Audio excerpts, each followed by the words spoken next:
지난 2주간의 AI 관련 뉴스를 알려드립니다. AI 패치노트. 먼저 지난 2주간의 AI 뉴스를 소개해드리는 AI 패치노트 시간입니다. 오늘도 인간지능연구소 하이의 박근영 운영위원님과 함께합니다. 안녕하세요. 네, 안녕하세요. 네, 안녕하세요. 네, 오늘 첫 소식부터 전해주실까요? 네, 첫 번째 소식은 해외 지표를 통해 드러난 한국 AI 생태계 격차에 관한 소식입니다. 네. 국내에서는 AI 기술 개발과 정부 차원의 지원이 빠르게 확대되고 있는데요. 그렇죠. 정작 AI 학습에 필요한 데이터 활용에는 여전히 한계가 있다는 그런 지적들이 나오고 있습니다. 네. 국회 미래연구원이 최근 관련 보고서를 하나 발간했습니다. AI 데이터 생태계 혁신을 위한 규제체계 혁신 방안이라는 보고서에 따르면 2024년 기준 국내 AI 산업 규모는 약 6조 3천억 원으로 전년 대비 12.5% 성장했는데요. 예. 기술과 산업은 성장하고 있지만 이를 뒷받침하는 그런 데이터 환경은 여전히 취약하다는 평가가 잇따르고 있습니다. 겉으로 보기에는 근데 한국이 AI 경쟁력이 하드웨어도 그렇고 소프트웨어도 그렇고 꽤 높은 편이라는 평가가 꽤 있잖아요. 근데 왜 데이터 문제가 계속 지적되고 있는 걸까요? 네, 실제로 국제 평가를 보면 한국의 AI 기술력과 정책적인 역량은 상위권으로 평가받고 있습니다. 네. 영국 토터스 미디어가 발표한 글로벌 AI 경쟁력 평가에서 한국은 AI 개발 역량 3위, 3위. 정부 전략 4위, 네. 그리고 AI 인프라 6위를 기록했는데요. 네. 네. 하지만 데이터 활용과 그런 법 제도와 운영 환경 부문에서는 35위에 머물렀습니다. 네. 그렇게 기술 개발이나 정책 그리고 인프라는 잘 갖춰져 있지만 이에 비해서 데이터 환경은 상당히 뒤처져 있는 것으로 확인할 수 있겠습니다. 저희 전에 안인철 고문이 오셨을 때도 얘기를 나눴었지만 한국이 데이터 거버넌스 부분이 좀 확실히 취약하다는 느낌이 좀 있네요. 그렇죠. 이렇게 이제 저희가 해외 평가를 통해서 우리나라의 이 기술과 또 데이터 환경 사이의 어떤 이런 격차들을 좀 짚어봤는데요. 이런 차이가 실제 산업 현상에서도 좀 그대로 체감되고 있는 건가요? 좀 기업들은 어떤 어려움들을 좀 크게 느끼고 있는지요? 네, 산업계 조사 결과를 보면 현장에서 체감되는 것은 더 뚜렷합니다. 2025년 조사에서 기업의 59.5%가 필요한 데이터가 부족하거나 품질이 낮다고 답했고 야. 네. 47.9%는 규제가 과도하고 법적 기준이 불확실하다고 응답했습니다. 네. 또 약 45%는 전문 인력이 부족하다는 것을 주요 애로사항으로 꼽았는데요. 특히 AI 학습 데이터 확보 단계에서는 그런 개인정보보호법과 저작권법 같이 법령 해석이 명확하지 않은 부분들 때문에 기업들이 실제로 활용할 수 있는 데이터의 범위가 제한되고 있다는 그런 분석입니다. 네. 그러니까 말씀 주신 거를 보면은 그러니까 결국은 현장에서는 데이터 부족 그리고 규제 부담을 동시에 이제 느끼고 있는 상황인 것 같습니다. 사실 보고서에서는 이런 문제가 데이터 생태계의 어느 지점에서 가장 크게 발생하고 있다고 보고 있나요?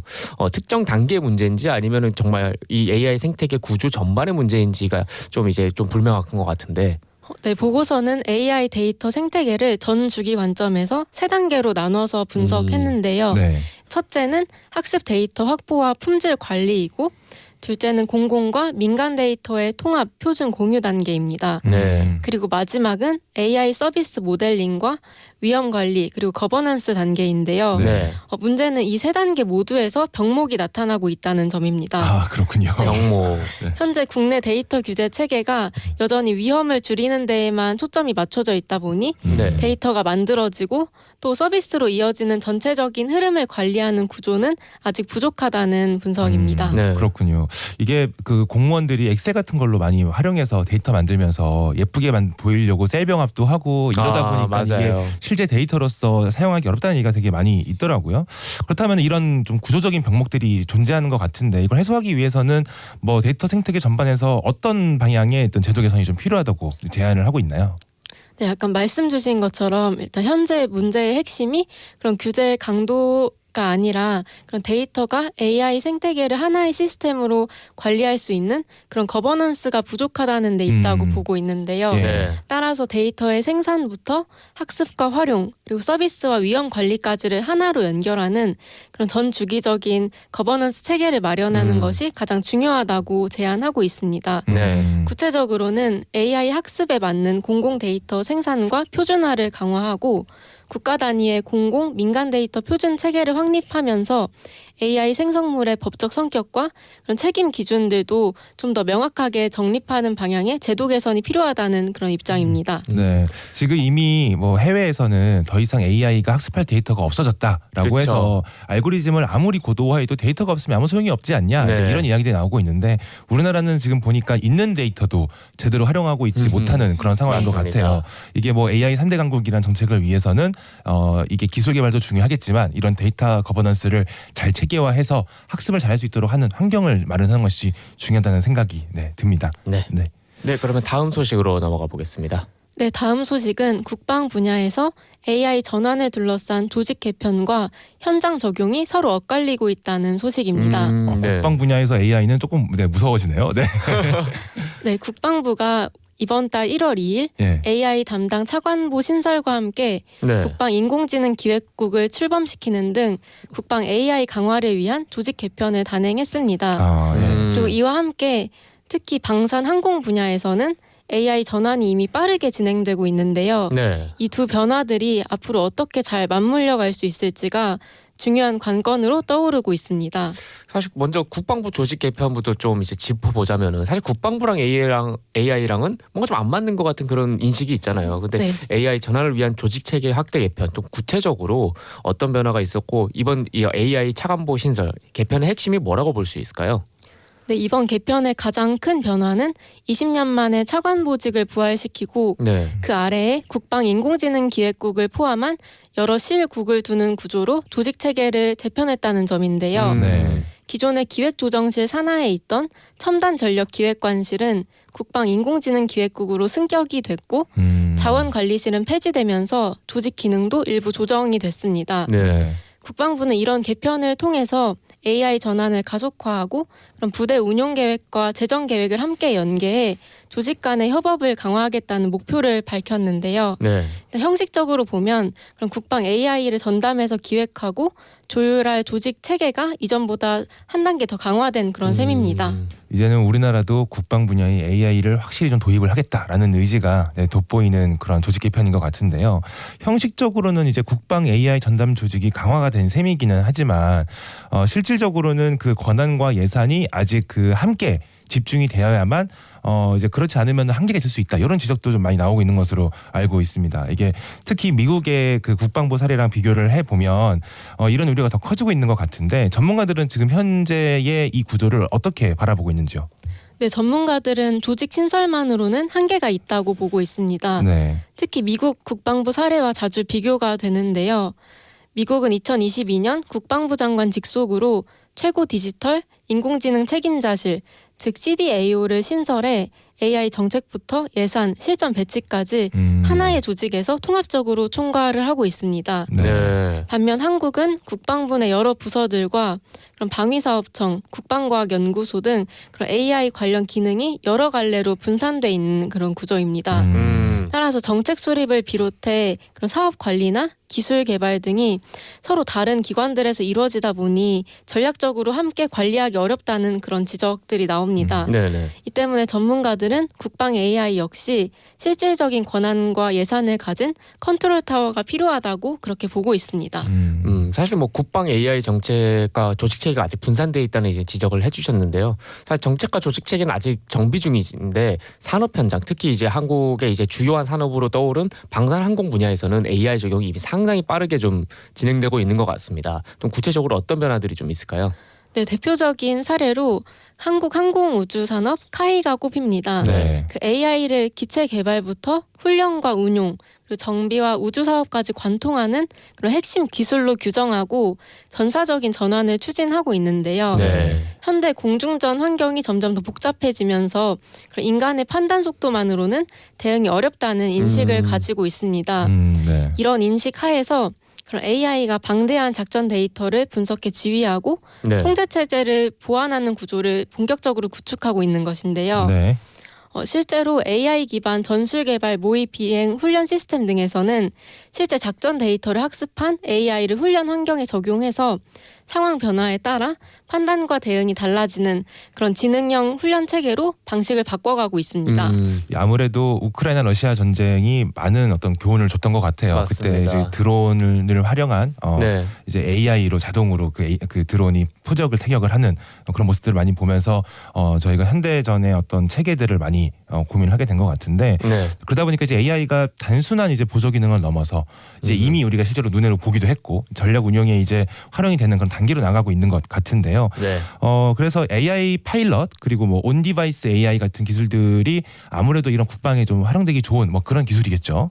네, 카이는 말씀 주신 그런 AI 파일럿, 이른바 카일럿을 그런 예. 유인과 무인 복합 체계의 핵심적인 요소로 보고 네. 실제 전력 운용까지 염두에 개발을 진행하고 있습니다. 예. 그 AI 파일럿은 약간 조종사를 대체한다기보다는 그런 비행 중 일부 판단과 임무 수행을 AI가 함께 맡아서 인간 조종사와 그런 판단과 대응 속도를 보완하는 그런 개념입니다. 네. 협업하는 거군요. 네.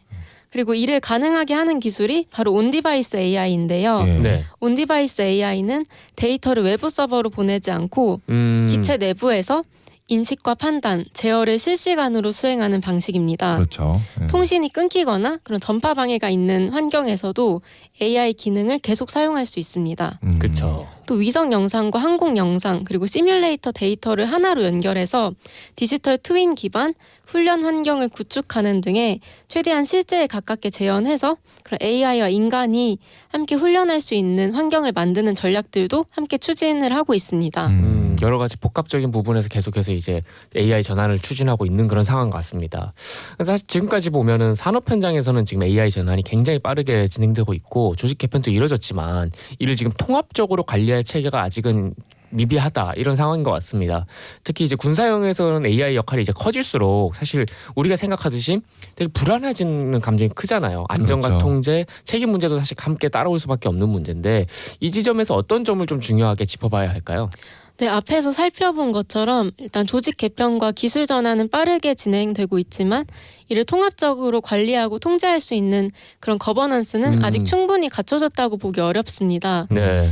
앞선 소식에서 살펴본 그런 데이터 거버넌스 문제와 마찬가지로 국방 AI 역시 그런 기술과 데이터, 조직 그리고 말씀 주신 책임 체계까지 그런 전 과정을 함께 관리할 수 있는 그런 거버넌스가 마련이 되어야 안전성과 신뢰를 확보하면서 국방 경쟁력으로 이어질 수 있을 것으로 보입니다. 네, 이제 우리나라도 지정학적으로 되게 어려운 자리에 있는 만큼 그렇죠. 이제 이 AI를 이 줄어드는 인구 속에서 우리의 국방력을 강화하는 잘 쓰였으면 좋겠습니다. 최근에 보면 그 오폭 사고가 한번 있었잖아요. 네, 그렇죠. 그래서 이게 AI가 실제로 사람들에게 어떤 신뢰를 얻는 우리의 국방 자원이 되려면은 이런 체계들이 좀 잘 갖춰져야 되지 않을까 그런 생각이 듭니다. 네, 다음 소식 전해주시죠. 네, 마지막 소식입니다. AI로 만든 저품질 영상, 이른바 AI 슬롭을 전 세계에서 한국이 가장 많이 소비한다는 소식입니다. 왠지 그럴 것 같았어요. 전 세계 1등. 네, AI 영상 편집 플랫폼 카푸잉이 네. 지난해 11월 국가별 인기 유튜브 채널 상위 100개를 분석했는데요. 네. 그런 한국 기반 AI 슬롭 채널의 누적 조회수가 약 84억 5천만 회로 우와. 조사 대상 국가 가운데 가장 많았습니다. 1인당도 아니고 그냥 순수 조회수가 제일 높은 거네요, 지금. 네, 와. 이게 또 2위인 파키스탄과 네. 또 3위인 미국보다도 훨씬 높은 수치인데요. 와, 사실 파키스탄, 미국 전부 우리보다 인구가 훨씬 많은 나라들이잖아요. 몇 배가 많죠. 네, 맞습니다. 네, 또한 조회수 상위 AI 슬롭 채널 10개 가운데 4개가 한국 기반 채널일 정도로 한국 이용자들의 소비 비중이 압도적으로 높게 나타났습니다. 와, 사실 되게 충격적이잖아요. 그러니까요. 이게 1인당 조회수도 아니고 누적 조회수가 세계 1등이란 게 이렇게까지 소비가 많은 이유가 대체 뭘까요? 한국의 사실 소비 콘텐츠 소비 구조나 그런 걸 또 연관이 좀 있을까요? 네, 전문가들은 쇼츠 중심의 소비 구조와 알고리즘 추천 방식을 가장 큰 원인으로 보고 있습니다. 네. 유튜브 쇼츠처럼 짧은 영상은 제작 비용이 낮고 또 AI로 비슷한 영상을 대량 생산하기도 쉽다 보니까 그쵸. 같은 형식의 영상이 빠르게 쏟아져 나오게 네. 되는데요.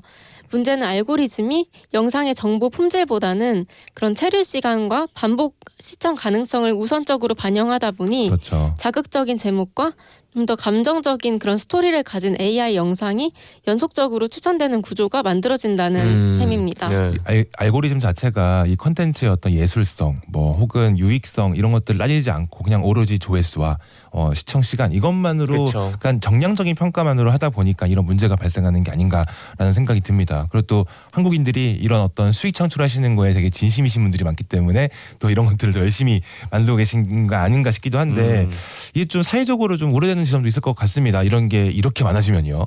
네, 맞습니다. 가장 큰 문제는 이 영상이 AI로 만들어졌다는 사실을 이용자들이 구분하기 어렵다는 점인데요. 네. 그렇죠. 특히 어린이나 고령층의 경우에는 그런 동물 영상이나 교훈형 이야기처럼 보이는 콘텐츠를 사실 정보나 실제 사례로 받아들일 그런 가능성이 있습니다. 또 AI로 생성된 이야기들이 반복적으로 노출이 되면서 잘못된 건강 정보나 그런 왜곡된 인식들이 무비판적으로 확산될 수 있다는 그런 우려도 나오고 있는데요. 네. 네. 이에 개인의 시청 습관에만 맡길 것이 아니고 AI 생성 콘텐츠에 대한 표시 의무나 알고리즘 관리 기준과 같이 플랫폼 차원의 책임을 강화해야 한다는 목소리도 커지고 있습니다. 맞습니다. 사실 우리가 계속해서 얘기하는 게 할루시네이션 얘기를 계속 하잖아요, AI가. 근데 네. 이게 영상이랑 합쳐져 버리면은 은근 사람들이 이게 믿기 쉽게 되더라고요. 그렇죠. 특히 이제 광고 같은 부분에서 그렇죠. 정말 이런 구분이나 어떤 표시 의무 같은 거 좀 빨리 좀 정비를 해야 될 것 같습니다. 네, 그래서 계속해서 저희가 미디어 리터러시, AI 리터러시도 좀 강화하고 또 플랫폼 차원의 책임성도 강화하는 그런 방향으로 고민을 해보면 좋을 것 같습니다. 네, 지난 2주간의 AI 주요 소식을 정리해 주셔서 감사합니다. 오늘 저희가 알려드린 소식 외에도 인간지능연구소의 뉴스레터를 통해 더 많은 소식을 접하실 수 있습니다. 지금까지 AI 패치노트 박근영 운영위원님 모셨습니다. 네, 감사합니다. 네, 감사합니다.